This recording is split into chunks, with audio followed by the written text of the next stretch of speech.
Welcome to the SCLD podcast, where we talk about all the things you can do and find at the library.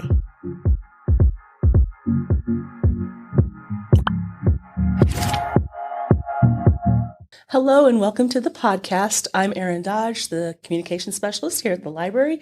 With me today is our education enrichment librarian, Corinne Wilson, who's also a board member for Spokane Is Reading. And we're talking about Spokane Is Reading today, both the book that was selected earlier this year and the author talks that are happening near the end of October coming up and what you need to know. And it's going to be great. And welcome, Corinne. Yes, I'm so excited to be here.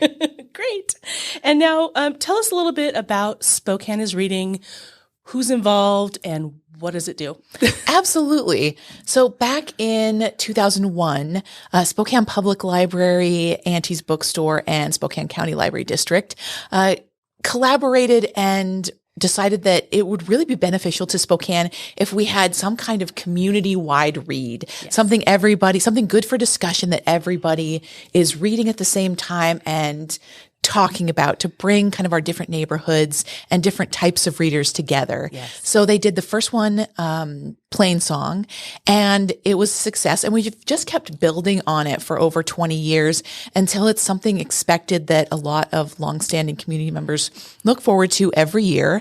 And last year we had local author Kate Lebo, and this year we have Seattle author Kim Fu, who has this gorgeous cover of her book there. It's very pretty and very engaging. So we have a few different events. Typically there's one at a Spokane Public Library's venue and one at a Spokane County Library venue. This year is no different. At 1 p.m., we'll have her do a talk at Spokane Valley Library. At 7 p.m., she'll do another talk at Central Library, formerly known as the Downtown Library. Yes. And the Valley Library, the Spokane Valley Library, it's the new library. Yes, for folks correct. who haven't been here yet. It's at the corner of Sprague and Herald across from Spokane Valley City Hall. And it's a beautiful big new building, and the community room is beautiful. Yes, it's nice and spacious, so we won't be cramped. It'll be very nice. Yeah, we're very excited to have her. Wonderful. And so the community-wide read, the three groups meet, and how is a book chosen?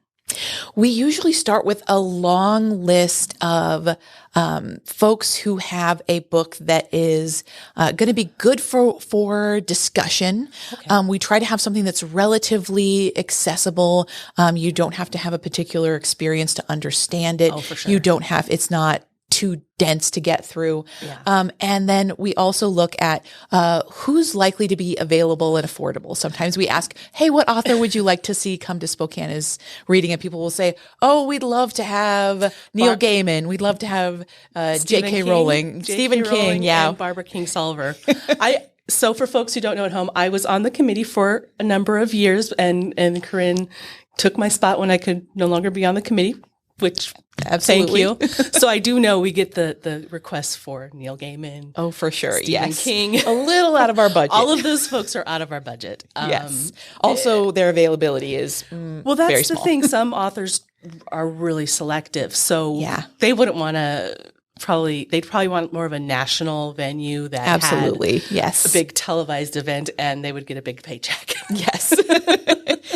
Yes. So those are kind of some of the criteria that we keep in mind. And then we usually come up with a list of, what'd you say, maybe 4 to 7 books that we'll read and go, okay, these are the ones we think. We've done 4 to 7 and then had to do another 4 to 7. Like, it just depends on it just depends on whether you find something that will work. I remember getting the suggestions from folks that attend, and then they fill out the card, and so we were looking at those too to see, we have to eliminate the folks we can't afford, but the absolutely. other ones, yeah, absolutely. Take a peek.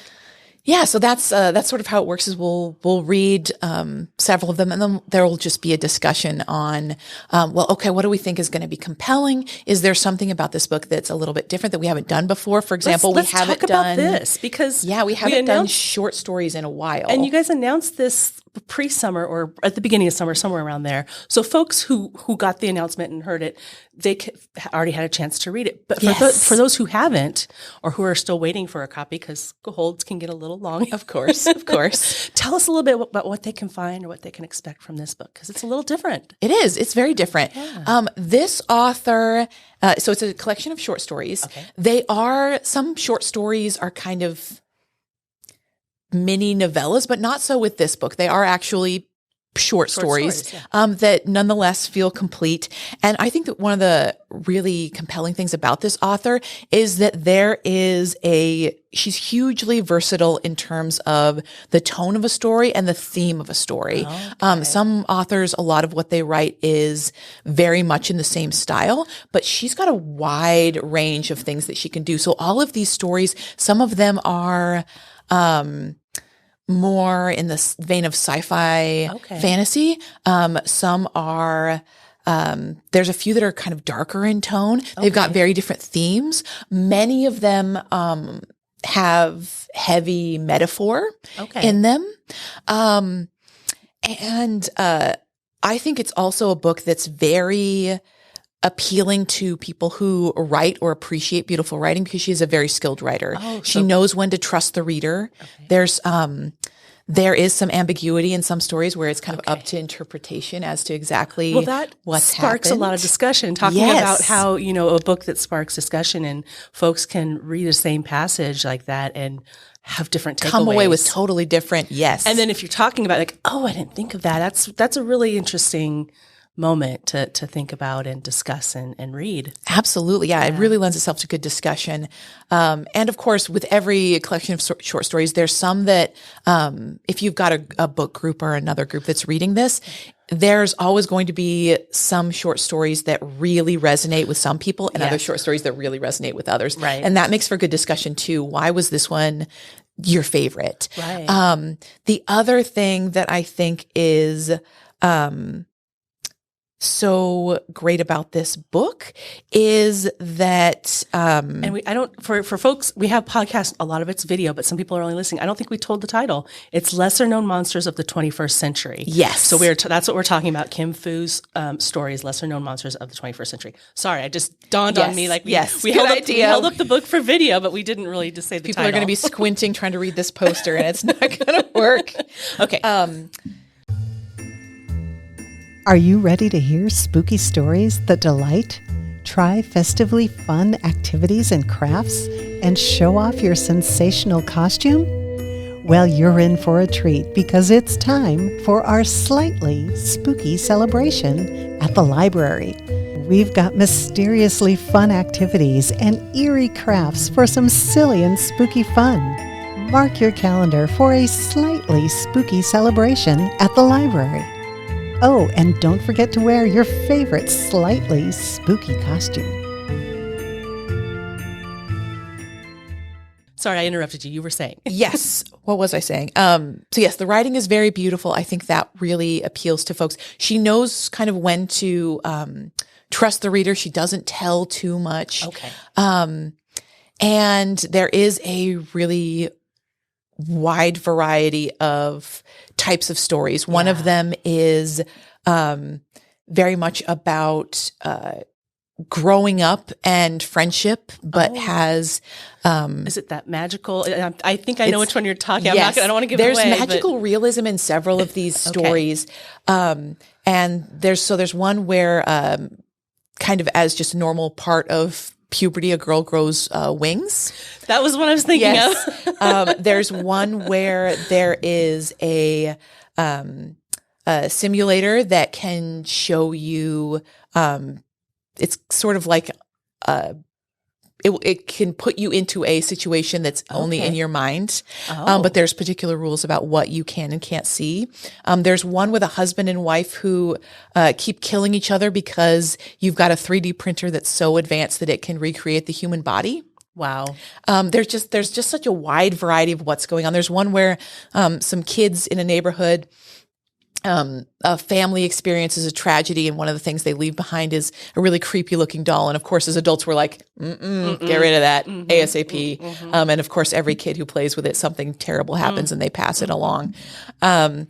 So there's a lot of variety. There's a lot of variety. And I think this is one of the things I like personally about short stories is you can kind of go into it and then you're out of it. Like you read it, Yes. it's done.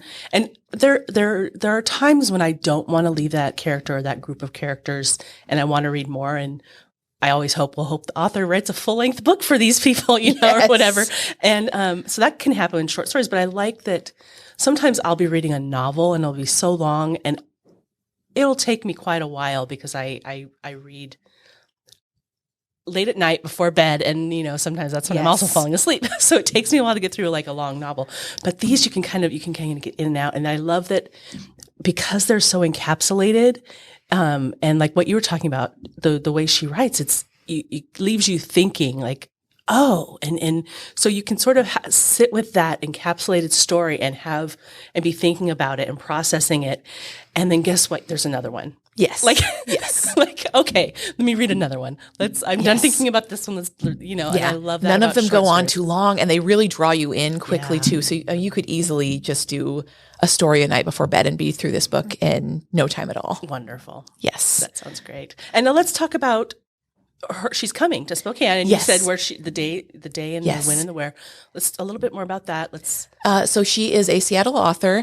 And one of the cool things about Kim Fu is that she does primarily do a lot of her writing in local bookstores and libraries. So she's very much a bookstore library person. Wonderful. She said one of the best things about being a published author is that she's been able to come in and talk about her book in a lot of the places that she did write it, which is really lovely. So I think she's really going to, she said she hasn't really explored Spokane very much at all. She is a Canadian author who moved down to Seattle. Okay. So I'm hoping that we'll have a nice, robust, large crowd to welcome her. And I think she's really going to enjoy getting to see our city. Yeah, and two cities really, because we have the whole Yes. downtown Spokane and Spokane Valley too. Yeah, which absolutely. is starting. Well, it's been sprawling forever, but yeah, it's a lot to explore in the valley. That should be fabulous. So yes, sometimes for folks who have been to Spokane Is Reading before, usually if it's like a novel, the author will read a chapter or a very small, compelling section of their book. Kim is just going to choose one story to read to us, and then we'll do a Q&A because I'm sure that our audience is going to have a lot of things that they want to ask her about. Right. And so we're going to be on Thursday, October 26th is both of the author talks. And the first one is at 1 p.m. at the Valley Library that we talked about. And then the other one is in the evening at Central Library. And just talking about the parking situation, parking's free at the Spokane Valley Library. And then Central Library has parking underneath it, or there's street parking. If you get there before 7, you probably have to pay some kind of pay the meter, or I think you pay for the parking. Yes. But after 7, it's free. So you just have to pay for whatever portion before 7. I'm glad you've mentioned that important detail because it can be a bear. It can be a little bit of a bear to find some parking, but usually it starts clearing out after the workday is done. Unless there's a lot of events going on, but it's a Thursday evening. So yeah. Wonderful. And anything else? This is the second year in a row that the book that we've chosen has just happened to be a Washington State Book Award winner. So obviously we've got some taste. I was going to say, we got some good taste. Good job, us. Yeah. So that's very exciting as well. If folks do follow the Washington State Book Awards, they get to talk with the Washington State Book Award winner. Wow. And I know the timing is usually the book is chosen and then it got the award too. So yes, correct. Yeah, we did not know about that ahead of time. But again, the lists that you guys put together and that people are suggesting and that you're reading usually are involved. You're reading really good books. Yes. And that's the nice thing too is we do typically order a large number of copies of the book we've chosen for Spokane Is Reading, as you well know, ahead of time. So when places are kind of running out since it won the Washington State Book Award, we've still got lots of copies left. Yay. And so again, if you haven't checked it out yet, you can get it at Spokane Public Library. You can get it at the county libraries. And then also Aunties will be at both events selling the book. So if you want to get a book and have Kim sign it, you can do that there. Or you can always go down early to Aunties and get a copy ahead of time. Absolutely. Yes. So I know they've got some. yeah. And they do have curbside pickup still, I believe. Oh, yes. Where you I can forgot order all about online, that, but or you're you right. can call them, and then there's a couple spots where you can go and you can say, I'm here, and then they'll bring the book out to your car. Yeah. Super accessible if you've got a very busy schedule. Yes. Well, wonderful. Fantastic. I'm excited. I'm excited to meet Kim Fu, or at least see her. Yes. Stand in line and meet her after. And this is going to be a great event. Thank you so much. You're so welcome. I'm And so glad I could be Spokane here. Is Reading in its 22nd year? 20-something I think year? so. Yes. I know it's in its 20s. Yes. Yeah. I think the first one, they formulated it in 2001, but the first event was 2002. And that always throws me off. I'm always like, what year is it? Math.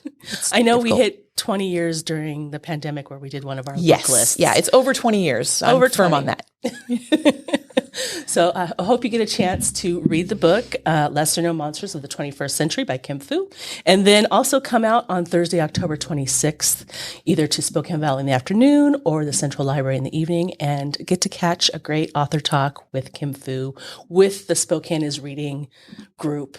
They'll all be there. So if you want to shower your praises on them. Yes, we're so grateful to the friends who helped us put this event on. The friends. Their support has been absolutely invaluable. If other folks want to be involved in helping out with Spokane Is Reading, there's lots of ways to do that. Just ask us at the event or call the library. We'd be happy to tell you. Or go to SpokaneIsReading.org. Absolutely. Yes, And there's a donate button. Yes. So they accept donations One and all done. year long. One and done. All right, great. Thank you, Corinne. You're so welcome. And thank you for watching, and we'll see you next time. In our quest to inspire the next generation of scientists, engineers, and innovators, the library offers a wide range of programs and resources on science, technology, engineering, and math, together referred to as STEM. For young explorers, our STEM programs ignite imagination and hands-on learning. Did you know you can design your own video game, code a robot, create a marble roller coaster, or try out exciting science experiments? Together, we make STEM fun. Your library also has STEM resources you can explore at home. You can check out books on great STEM topics and borrow cool stuff, like telescopes and exploration kits from our Library of Things. Unleash your creativity, foster innovation, and explore all that Spokane County Library District has to offer. We invite you to visit one of our libraries today.